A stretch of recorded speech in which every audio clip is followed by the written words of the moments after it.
Hi hello నమస్తే అండి, welcome back to my channel.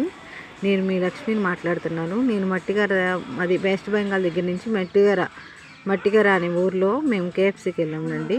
కేఎఫ్సీకి వెళ్తే కేఎఫ్సీలో నేను, మా ఫ్రెండ్, మా పిల్లలిద్దరు, నేను అందరం కలిసి వెళ్ళాము. ఆరుగురం కలిసి వెళ్తే ఆరుగురికి కేఎఫ్సీ 2 ప్లేట్లు తీసుకున్నాము. 2 ప్లేట్లు తీసుకుంటే మా పాప బాబు ఇద్దరు తిన్నారు, వాళ్ళ పాప కూడా తింది. మొత్తం నలుగురు 5గురు తిన్నాము 2 ప్లేట్లు. నా ఫ్రెండ్ అయితే తిందు, పాజిటివ్ కదా, అందుకే తినలేదు. మేము 4 అయితే తిన్నాము.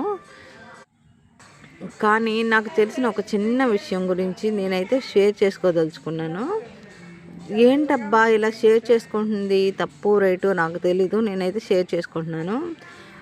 పుట్టింటో అల్లారు ముద్దుగా పెరిగొచ్చి అత్తగారింటికి వచ్చినాక బాధలు కష్టాలు పడినా కానీ ఆడది తనలో తనే దిగమింగిద్ది. కానీ భర్త పొగులు పద్దాకడి ఈ అమ్మాయి పనిచేసి వచ్చి రేత్రి అయిన తర్వాత తాగి మొగుడు వచ్చి కొడతా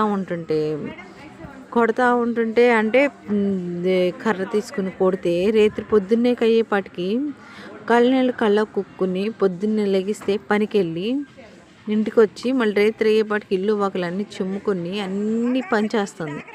కానీ ఒకే డైలాగ్ అనేస్తారు, మొగుడు ఇన్ని తప్పులు చేసినా కానీ వాడిది ఏం తప్పు లేనట్టు, ఆడదందే తప్పు ఉన్నట్టు మాట్లాడతారు.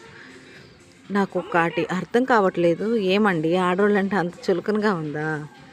ప్లీజ్ ఏదో కామెంట్స్ అయితే పెట్టకాకండి.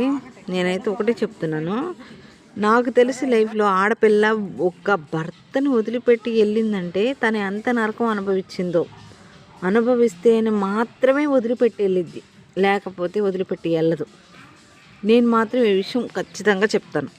ఎందుకంటే కొన్ని విషయాలు మనం చూస్తున్నా మనకు అనుభవం అయినప్పుడు బాగా తెలుస్తుంది. పక్కనాడు విషయాల కన్నా కానీ మనకు అనుభవం అయినప్పుడు తెలుస్తుంది. Please subscribe my channel.